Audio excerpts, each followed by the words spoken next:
This is The Process Shot. I'm Michael. I'm stuck in a haunted movie theater, and I've seen Secret Seam, a new science fiction conspiracy thriller from David Gilleand. It follows Jonathan, an otherwise normal man, whose life is upended during a routine visit with his parents.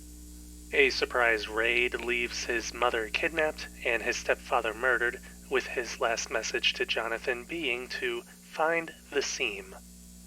This cryptic hint puts Jonathan and his friend Oscar on a hunt for the so-called secret seam, which is supposedly a rip in the fabric of the universe, but which few, if any, have ever actually found.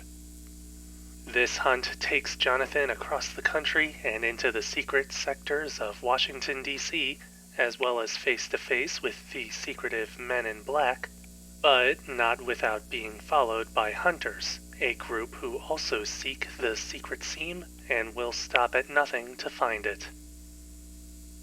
Despite the stakes at play, this movie doesn't do much to convince you of its own premise. Not that it does anything particularly convincing overall, but I'll get to that later.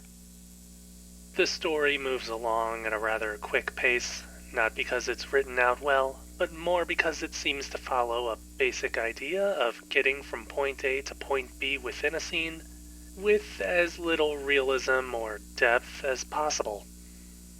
There's just about nothing that connects individual scenes other than the passage of time, and as a result it all feels like it's written out as a series of ideas or tropes, arranged in order of where they're supposed to go in a story like this.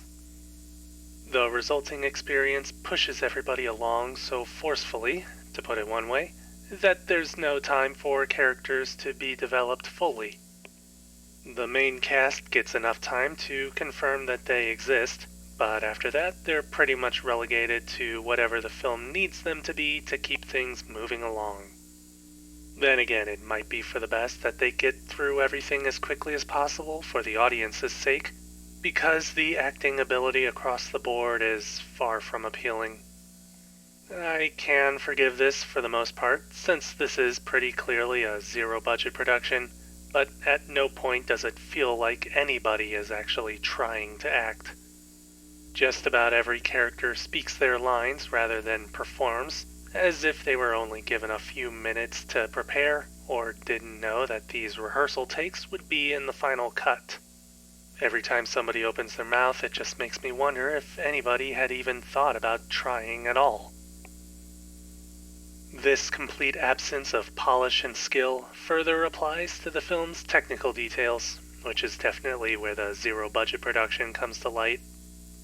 The movie is meant to be told entirely through computer or smartphone screens, as if everything we see is happening literally in front of the characters.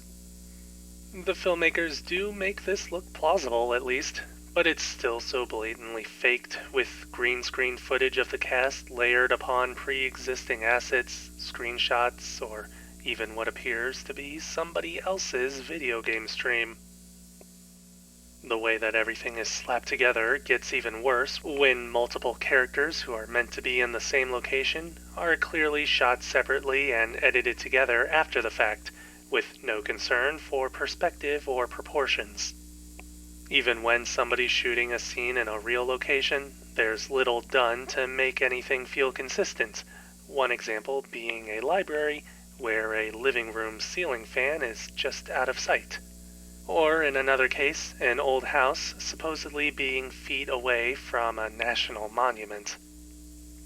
Audio mixing and balancing is also out of whack, but that's no surprise given the scattershot nature of the footage and how and where each element was recorded.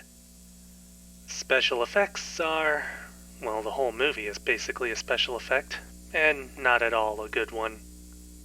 Really, the only saving grace of this movie is that it's perfect fodder for a group of friends to sit down, crack open a few drinks, put it on, and start making fun of it without a moment to waste.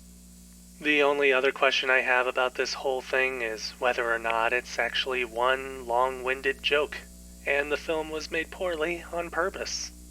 It's the only explanation I can think of, since it seems like you would actually have to consciously try to make every mistake that appears in this film.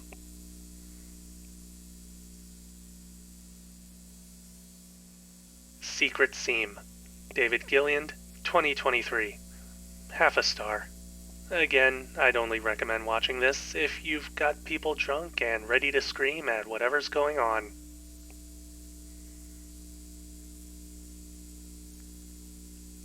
That's it for this review. If you liked it, leave a like. If you didn't, leave a comment. Subscribe to the channel for more reviews. And I thought some of the other movies I've already seen this year were bad enough, but now I have a new standard to work from. Maybe I should go back and change a few scores. Nah, I don't care that much.